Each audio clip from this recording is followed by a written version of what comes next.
Far away from Earth, beyond the stars and the edge of what humans can see, there existed a mighty civilization called the Threx Dominion. They were not like humans, they were old, wise, and powerful beyond imagination. They had no wars, no hunger, and no death as humans knew it. Their minds were united in one great network of thought.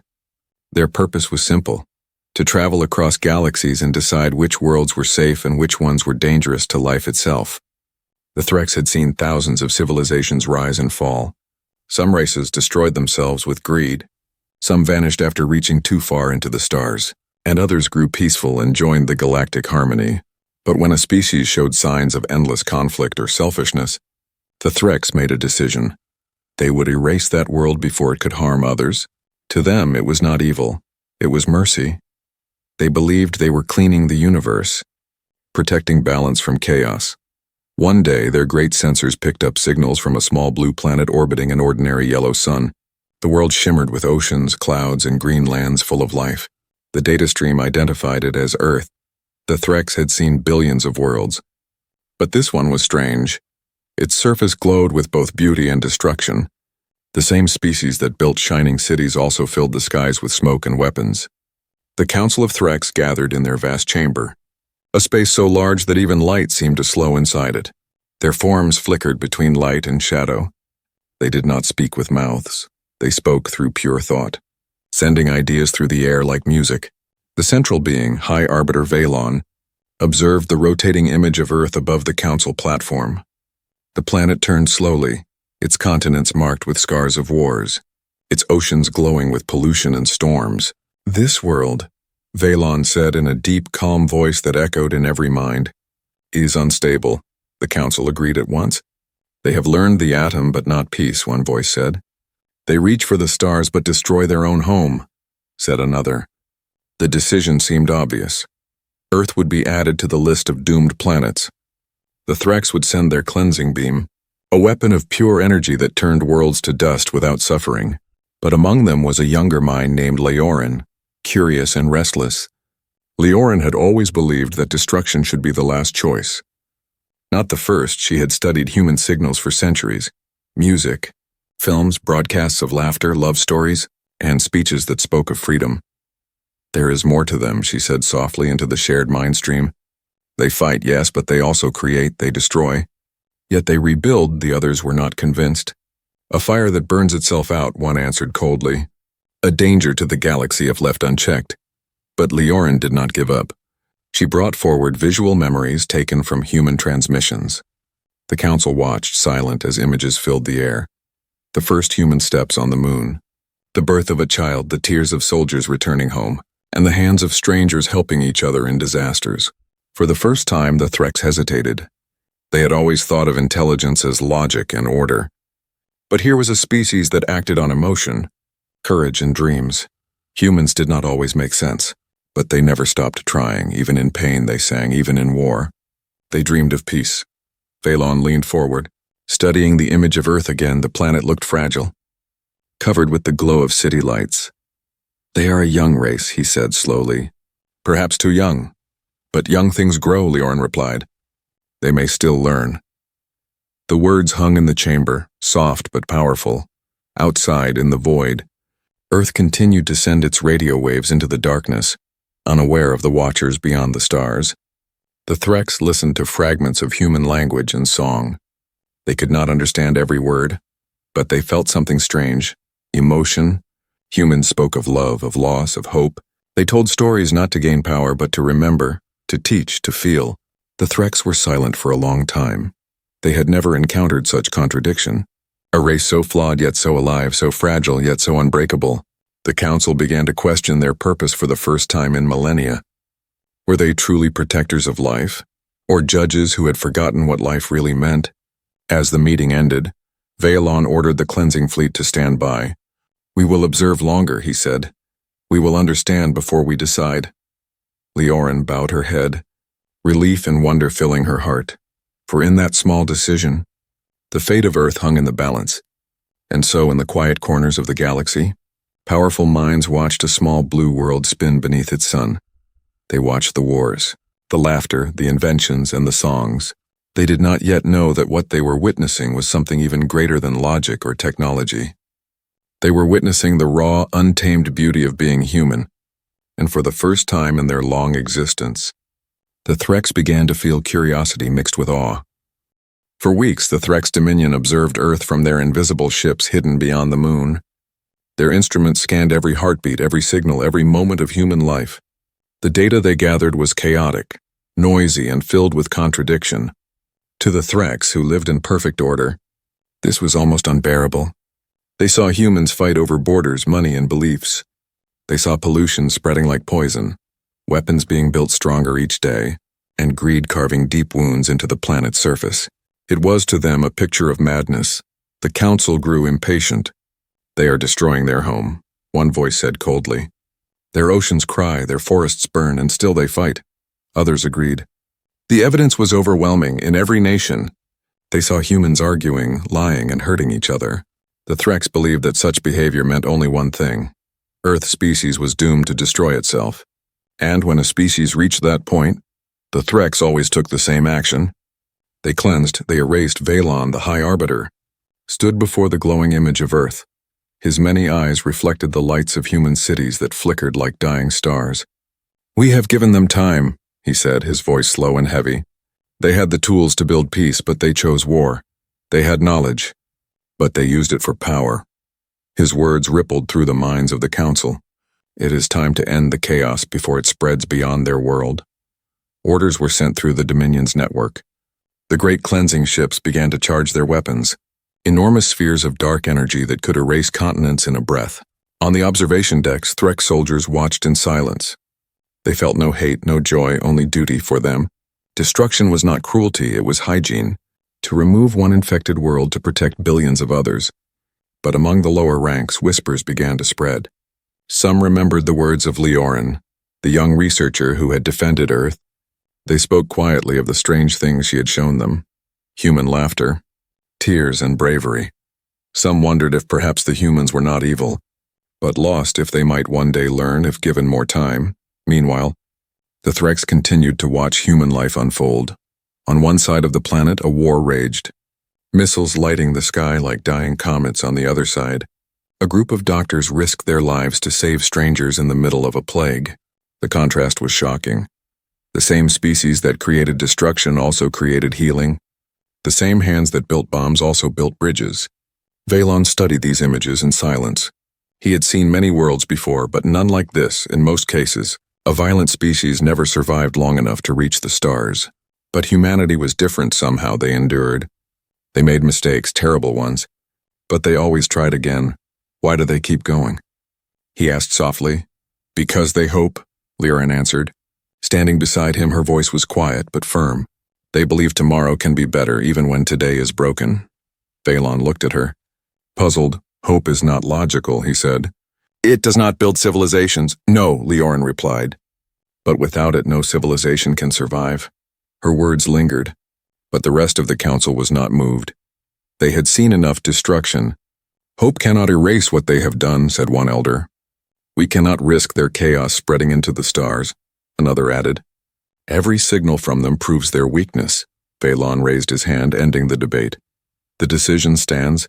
We begin the cleansing tomorrow." The chamber fell silent in the blackness of space. The cleansing fleet aligned its weapons toward the small blue world. Energy began to build, slowly at first, then faster, like thunder forming before a storm. From their control ships, the Threx could see the Earth's curve glowing in sunlight. They watched clouds drifting, lightning flashing, and oceans shimmering. To them, it was almost beautiful, but doomed. Leorin could not bear to look. She turned away, her heart heavy with sorrow. She felt powerless. Just one voice among billions, but in her mind, she could still hear the human songs she had listened to during her studies. Melodies full of pain and love, of struggle and hope. She remembered a phrase repeated again and again in human language. "We survived. Down on Earth, no one knew what was coming." People continued with their lives, going to work, sending messages, laughing with friends somewhere. A child looked up at the night sky, pointing at a bright star, never knowing that something beyond imagination was watching. Deciding above them in the silence of deep space, the Threx prepared to end a world. It was a routine decision for them. one made countless times before, but this time something was different. For deep inside even the coldest minds of the Threx, a strange unease began to grow. They could not explain it, but they felt it, a small doubt, a quiet question that whispered through the network of their thoughts. What if we are wrong? Just moments before the cleansing beam was ready to fire, a soft signal appeared on the Threx monitors. It was weak, almost lost among the noise of countless human broadcasts.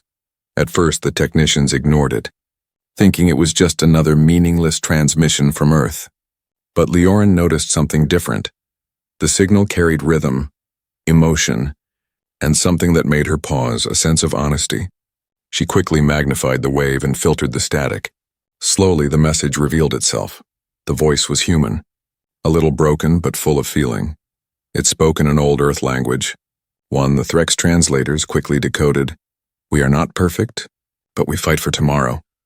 The words repeated again and again, echoing through the deep silence of space. Leorin stood frozen, listening. There was no threat in the voice, no request for mercy, only truth. She rushed to the council chamber, interrupting their preparations. High Arbiter Valon, she said urgently. There is a new transmission, you must hear this. The room dimmed, and the sound of the human message filled the chamber. The Threx listened quietly. The translation shimmered in glowing symbols around them. We are not perfect, but we fight for tomorrow. The words were simple, but something about them felt powerful. The Threx were logical beings. They believed only in reason and structure, yet those few words carried a force beyond logic. It was not technology that spoke, it was heart. It was the voice of a species admitting its flaws but refusing to give up. What does it mean? Asked one of the council members, confused. It means they know what they are, Leorin answered softly. They understand their weakness, but they still hope to become better. The council murmured in disbelief. Admitting weakness is not a strength, another said coldly. To them it is, Leorin replied. They fall but they rise again and again. That is their way. Valon stared at the image of Earth glowing above them. Is this all the message says? He asked. Leorin nodded. Yes, but I believe it says more than any long speech. It is not just words. It is who they are. Curiosity spread through the chamber. Some of the Threx requested to hear more. Leorin connected the full data stream, and suddenly the room filled with fragments of Earth's history. Voices, music, images, laughter, and tears danced through the air. A woman singing under the ruins of her city, a firefighter saving a stranger, a soldier dropping his weapon to help a wounded enemy. The Threx saw it all. Humanity's chaos mixed with compassion, pain joined with courage. The council watched in silence. For the first time in their long history, they were uncertain. They destroy, yet they protect, one murmured. They hate, yet they love, said another. The contradictions made no sense to their perfect minds, but the emotions were undeniable. Then came another part of the transmission, a video fragment from an old human broadcast. It showed astronauts looking back at Earth from space, their voices calm and filled with awe. It looked so small, one said, so fragile. The Threx looked at the blue planet hanging in darkness and understood what the human had meant, for all its noise and fighting. Earth was small, delicate, and beautiful. Valon leaned back, deep in thought. Perhaps, he said slowly, they are not a danger, but a reflection of what we once were. The others looked at him. Surprised, the Threx had forgotten emotion long ago. They had replaced it with logic, erased all imperfection, but watching humans stirred something ancient inside them. A spark they thought they had lost. Leorin felt it too. A warmth in her chest she could not explain. Their chaos gives them life, she whispered. It is what makes them grow. Valon turned toward her, his eyes glowing faintly. If we destroy them, we destroy a mirror of the universe itself. Still, not all agreed. Some argued that the message could be a trick. They broadcast everything into space without care, one said. How can we trust anything they send? But others remained quiet, touched by the strange courage in those words.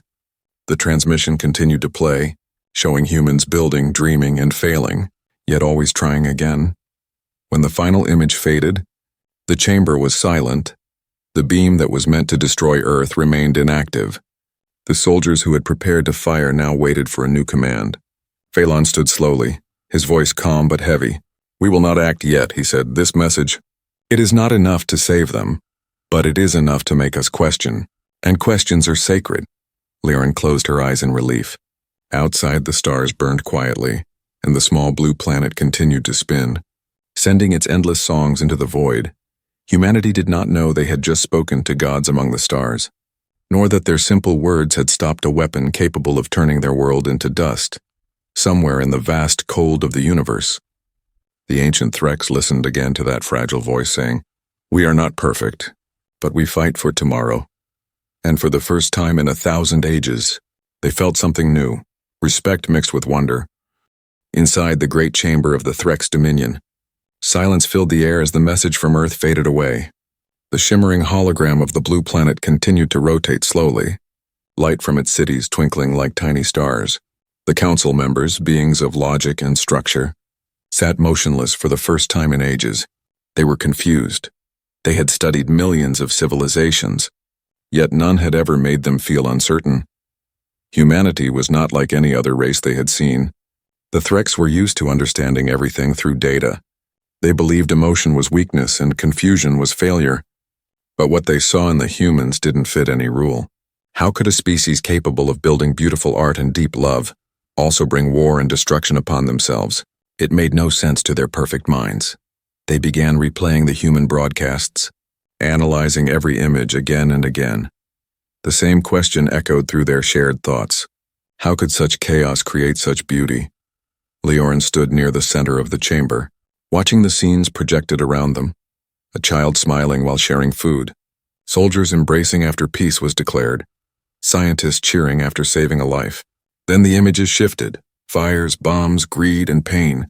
The council members shifted uncomfortably as both sides of humanity flashed before them. "They are unstable," one voice said. "They cannot be allowed to grow further." But another replied, "They are alive." That word so simple and small carried weight. It was the first time a Threx had ever used it to describe another race. Valon, the High Arbiter, closed his eyes, letting the human voices flow through his mind. He heard laughter, music, and stories about love. He also heard screams, cries, and silence after loss. The mixture of light and darkness filled him with something he had not felt in centuries. A strange ache. "They make me feel," he whispered, the words sounding foreign on his tongue. The others looked at him in shock. Feelings were not something the Threx allowed themselves to have. They had removed such emotions long ago to live in perfect unity. But now, faced with Earth's noise and humanity's raw heart, they felt cracks forming in their own perfection. Leorin took a step forward. "Do you see it now?" she said softly. "They are not only destructive, they are dreamers. They build because they believe something better is possible." Valon nodded slowly. "And yet they destroy what they build." "Yes," Leorin said. "But they always build again, that is their strength. They never stop trying." One of the council members rose, his body glowing faintly. "Hope is not strength. It is blindness," he argued. "They cannot be trusted to survive. Their nature will consume them, and one day, us." But others were not so sure. The chamber began to fill with whispers of doubt. "Maybe they are what we lost," said another. "Once, long ago, before we became what we are, the Threx began to replay human art, paintings filled with color and emotion, music that carried joy and sadness at the same time, and stories told by people who had nothing but imagination. Each scene filled the room with warmth. The Threx could not look away. They had forgotten what it meant to create something for no reason other than love. Valon looked at the images of human faces. "They are flawed," he said. "But there is truth in their imperfection." Leorin smiled faintly. "Sometimes imperfection is what makes something real." Her words echoed like a melody through their minds. The council remained silent, unable to respond. They had been alive for eons, and yet they realized they had seen more life in a few minutes of human emotion than in all their existence. Then came the turning moment. One of the analysts played a human clip showing people standing together after a great disaster. Their city was gone, yet they sang, broken but hopeful. The Threx stared. Unable to understand, "Why do they sing?" one asked. "They have lost everything." "Because singing helps them remember they are alive," Leorin answered. "Even when everything hurts." That single explanation spread through their minds like a spark. The Threx had always believed that strength came from power. But humans showed strength through survival. through kindness, through love that made no logical sense. It was a kind of power they had never measured. Valon turned off the images and looked at his council. "Perhaps we have judged too quickly," he said. "We see only chaos. But maybe within that chaos lies a pattern we cannot yet understand." Some agreed. Others remained silent, fear and curiosity mixing in their thoughts. For the first time in Threk's history, they did not know what the right decision was. As the chamber emptied, Leorin stood alone, gazing at the hologram of Earth spinning in the darkness. "You strange little world," she whispered. "You make gods question themselves outside the ship." Stars shimmered faintly, and deep below, the blue planet continued its endless rotation, unaware that its greatest defense was not its weapons or technology, but its humanity.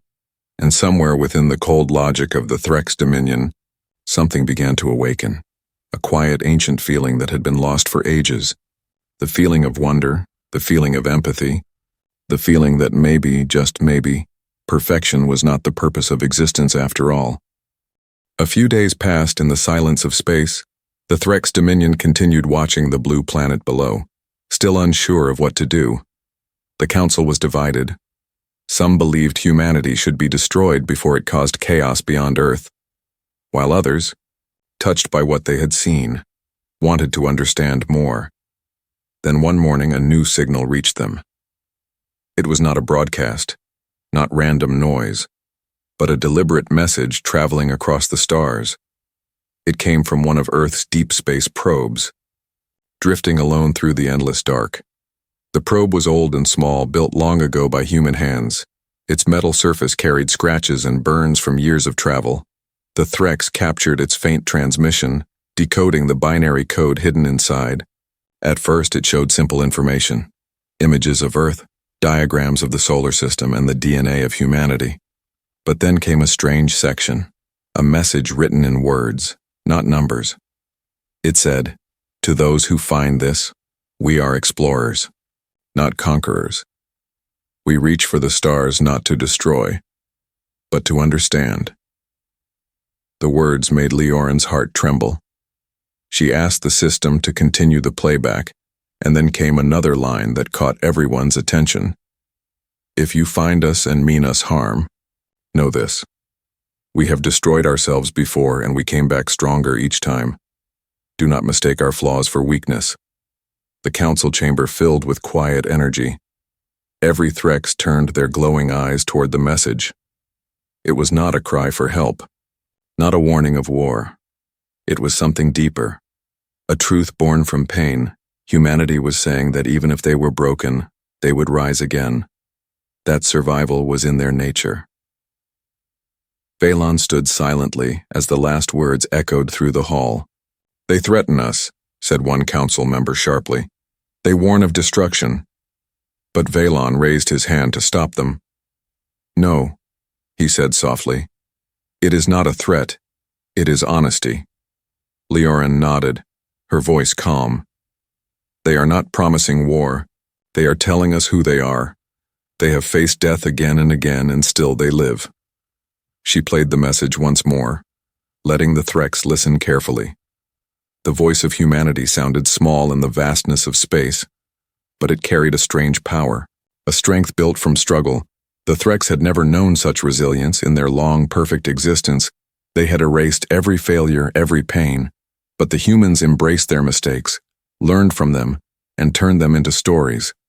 The message from the probe was like a mirror showing the Threx something they had forgotten, a reminder that strength does not come from perfection, but from surviving imperfection.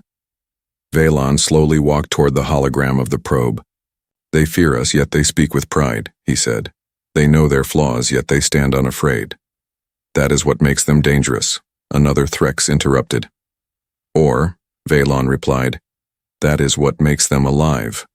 Leorin could feel hope rising in her. For so long she had watched humanity from afar, wondering if anyone would ever see them as more than chaos. Now finally, the humans had spoken in their own voice, not as victims, but as survivors.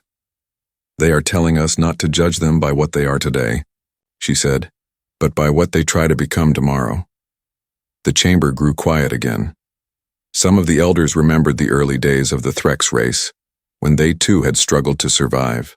when they fought wars and made mistakes. Back then, they had learned, adapted, and evolved. But as time passed, they had erased that part of themselves. Now, watching humanity, they saw what they had lost. "Their message is a warning," said one of the analysts, "but not against us. It is a warning to themselves."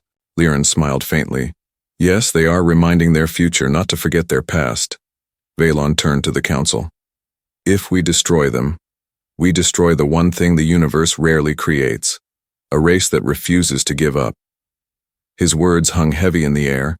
For centuries, the Threx had lived without emotion, but now something inside them stirred. A spark of admiration, a whisper of understanding. The probe's signal began to fade as it drifted farther into space. The final words repeated once more before vanishing into static.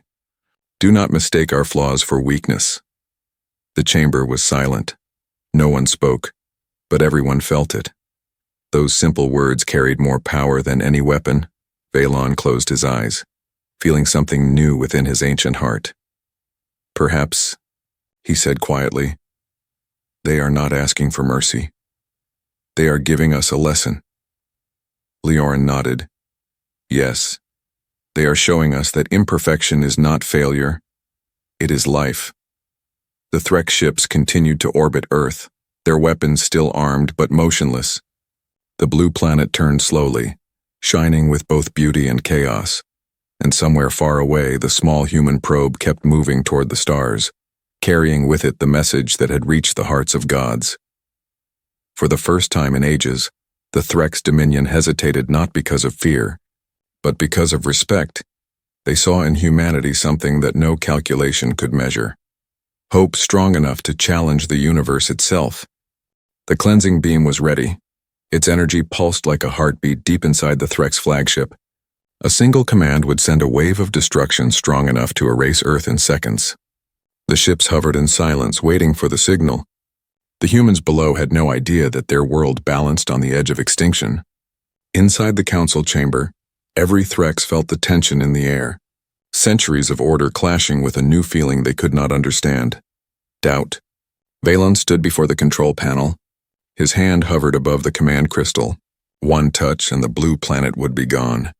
"Begin the countdown," one of the generals said, his voice flat, emotionless. "The cleansing will begin." But Valon did not move. He stared at the image of Earth floating before him, glowing in soft blue light, clouds drifting across its surface like breath. He saw continents covered in cities and oceans that shimmered like liquid glass, and for a moment he saw not chaos but life. Liren watched him silently from the side. She could feel the battle inside him. Logic demanded destruction, but something deeper whispered for mercy. "High Arbiter," said another voice. "The energy levels are stable. We await your order." Still Valon did not speak. His mind echoed with the human words he had heard. "We are not perfect, but we fight for tomorrow. And do not mistake our flaws for weakness." He whispered those words to himself. They fight for tomorrow. The phrase felt strange in his mouth, almost sacred. Why would a species that knows it will die still choose to fight for tomorrow? He murmured. Liren stepped closer. "Because that is what makes them human," she said softly. "They never stop believing there is something worth saving. Even when everything seems lost." Valon closed his eyes. Inside his mind he saw flashes of human life, the laughter of children, the cries of mothers, the bravery of soldiers, the quiet work of doctors and teachers. He saw love, loss, and the endless circle of human struggle. The Threx had lived so long without emotion that they had forgotten what it meant to care about something. Now these fragile creatures from a small planet had reminded them. The countdown continued. 10 seconds to release, said the control officer. Leorin looked at Valon, fear and hope mixing inside her. "If you destroy them," she whispered, "you will destroy the only race that still believes in hope." The numbers dropped. 9, 8, 7. The energy beam grew brighter, casting pale light across the chamber. Every Threx stood still, waiting for the final word. Valon opened his eyes. "Stop," he said quietly. But his voice carried through every speaker. The countdown froze. "Repeat command," asked the officer, uncertain. "Stop the sequence," Valon said again, louder this time. "Disarm the cleansing beam." Shock spread through the room. High Arbiter, that is against protocol, said one of the generals. This world is dangerous, unstable. We must complete the mission. Valon turned slowly to face them. No, he said firmly. We must understand before we destroy. That is true order. The chamber fell into silence. Every mind connected in the Great Threx network felt the same confusion. Logic told them this was madness, but something inside them, something ancient and quiet, agreed with him. You would risk the safety of the galaxy for these creatures? One elder asked. They are not creatures, Valon replied. They are us. Before we forgot how to feel, Leorin stepped beside him. He is right, she said. They are not perfect. But maybe that imperfection is what keeps them alive. Valon nodded. Perfection is death. Growth comes from chaos, from mistakes. For a long moment, no one spoke. The glowing planet continued to turn, beautiful and fragile. The weapon's energy slowly faded, the hum dying into silence. The soldiers lowered their hands. The order had been given, Earth would live, the Threx fleet remained in orbit. Silent watchers above the world they had almost destroyed. Some officers were angry, others were relieved, but all of them were changed. They had seen something that challenged everything they believed. Later, alone in his chamber, Valon looked at the stars and whispered, "Perhaps we have been too proud." He opened a holographic image of Earth again, watching its storms swirl like living art. They fall, they rise, they fight, he said. And maybe in their struggle they show us what it truly means to exist. In the darkness, the Threx Dominion made a new law. No world should be judged without understanding its heart. The cleansing fleets were recalled, their weapons deactivated. For the first time in 1,000 years, the Dominion chose mercy over control. Far below, humans continued their daily lives, never knowing how close they had come to vanishing. A small probe still drifted in space, carrying their warning to whoever might find it. And on that day, the most powerful beings in the galaxy learned something simple yet eternal. That life, in all its imperfection, was sacred, and that sometimes the greatest strength is the courage to change one's mind. After the cleansing beam was disarmed, the Threx Dominion fell into deep silence. For the first time in their long and perfect history, they had chosen not to destroy. The decision spread across their vast network like a wave of disbelief. Many questioned it, some even feared it, but Valon stood firm. His command was clear: Earth would not be erased.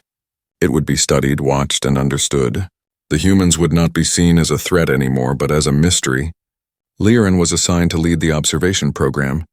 Her task was to study humanity in its natural state, not through data alone, but through emotion. She was to watch their art, their choices, and their struggles. From her observation chamber, she could see Earth floating below, covered in swirling white clouds and glowing blue oceans. Every minute, new signals reached her station: songs, movies, laughter, and even arguments. The planet seemed alive, noisy, and full of energy. It fascinated her endlessly. While Leorin watched, the humans continued their lives, completely unaware that eyes from another world were fixed upon them. She saw people rebuilding after disasters, helping strangers, creating music even in times of pain. She saw kindness in the simplest things: a child sharing food with a friend, a doctor comforting a patient, a firefighter saving an animal. It was chaos, yes, but beautiful chaos. One evening, she received a direct call from Valon. His image appeared before her, calm yet thoughtful. "Tell me," he said, "what do you see when you watch them?" Leorin paused, searching for the right words. "I see imperfection," she said finally. "But within it I see something powerful. They keep going, no matter what happens. They hope, they dream, they forgive. Even when it makes no sense," Valon nodded slowly. "And what do you call this strange force that drives them?" "I call it faith," Leorin replied. "Not in gods, not in power, but in life itself." The word faith echoed through Valon's mind like a forgotten memory. The Threx had lost such a thing long ago. They had replaced it with logic, calculation, and order. But now, watching humans, he realized that faith, the ability to believe in something unseen, was what made life truly remarkable. As days passed, other members of the council began to join the observation. They too wanted to understand why humans were different. They studied their history, their wars, revolutions, and triumphs. They saw humanity's endless curiosity, their need to explore, and their hunger to understand the stars. And slowly admiration began to replace judgment. Some younger Threks started to imitate human behaviors in small ways. They began writing, drawing, and even creating sound patterns inspired by human music. It was strange at first, but it brought joy, a feeling long forgotten in the cold halls of the Dominion. The humans had unknowingly reawakened something ancient within their watchers. But not all were pleased. A group of strict elders still believed Earth was dangerous. "We have become weak," one of them said during a private meeting. "We were gods, now we are watchers of chaos." But even as they spoke, the rest of the council remained silent. Deep inside, they knew something had changed forever. Valon stood before the great holographic display of the galaxy. Earth glowed softly among billions of stars. "Look at them," he said quietly to his council. "They have no power, no unity, and yet they survive. They fall 1,000 times, but always rise again. That is not weakness. That is strength." His voice carried authority, but also emotion, a thing no Threks had shown in centuries. "They remind us of what we once were before we forgot how to dream." And so the Threks made a new rule. Earth was declared a protected world. No ship was allowed to harm it. No weapon was to be aimed at it. Instead, they would observe from a distance and learn. They named it the Paradox Planet, because it was both broken and beautiful, fragile yet unyielding. As time passed, stories about Earth began to spread among the Threks colonies. To some it became a symbol of curiosity. To others, a riddle of existence. Many Threks started asking themselves questions they had never dared to ask before. Why do we exist? What does it mean to feel? What if perfection is not the goal but the prison? Leorin continued her studies for many years. Every day she found new reasons to admire the humans. Sometimes she laughed at their strange habits. Other times she cried at their pain, but always she felt something new, a deep connection. One night, while watching the northern lights dance across Earth's sky, she whispered to herself, "Maybe one day they will find us, and maybe they will teach us what it means to be alive again." Far above the blue planet, the once cold hearts of the Threks Dominion began to warm. They did not see Earth as a danger anymore, but as a teacher, and for the first time in ages, the ancient beings who once ruled the stars began to wonder, not how to control life, but how to feel it, how to understand it, and maybe someday how to live it again. The Threks Dominion drifted silently in the far reaches of space, their ships floating like dark giants among the stars. They had seen countless worlds, but none had changed them the way Earth had. Time passed, and the humans continued to grow, learning, fighting, falling and rising again from far above. The Threks watched and learned. Each signal that reached them, songs, laughter, speeches, even cries of sorrow, taught them something new about life. Valon often stood alone in his observation chamber, watching the small blue planet through the transparent wall. It glowed like a jewel in the darkness, fragile yet full of fire. "So much life," he would whisper, "and yet they do not even know how bright they are." Behind him, the echoes of the Council's last decision lingered. Earth would live, not as a threat but as a reminder. In time, the Threks began to change. It was slow at first, barely noticeable. They started creating art again, patterns of light and color inspired by Earth's beauty. They composed melodies after listening to human music, simple yet filled with emotion. Some even began telling stories, something their kind had not done in thousands of years. It was as if the humans had awakened something sleeping inside them, something older and purer than logic.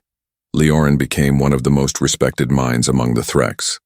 Her research on humanity spread across the Dominion, and her words were studied by millions. She described humans as a storm of contradictions, a race that destroys and heals, that fears and hopes at the same time. Many Threks found themselves fascinated, wondering how such creatures could survive through so much pain. Yet they did, always holding on to hope. One day, Valon called a meeting of the High Council. The chamber was quiet as he spoke. "For ages, we believed perfection was the goal of life. We removed pain, emotion, and choice from our existence, believing it made us stronger. But look at them," he said, pointing toward the image of Earth. "They are imperfect in every way, yet they live more fully than we ever have." The council listened in silence. "Perhaps," he continued, "the meaning of existence is not to be flawless, but to feel, to love, to fail, to dream, and to rise again." His words spread through the Dominion like a new dawn. The Threks, once cold and distant, began to change how they saw the universe.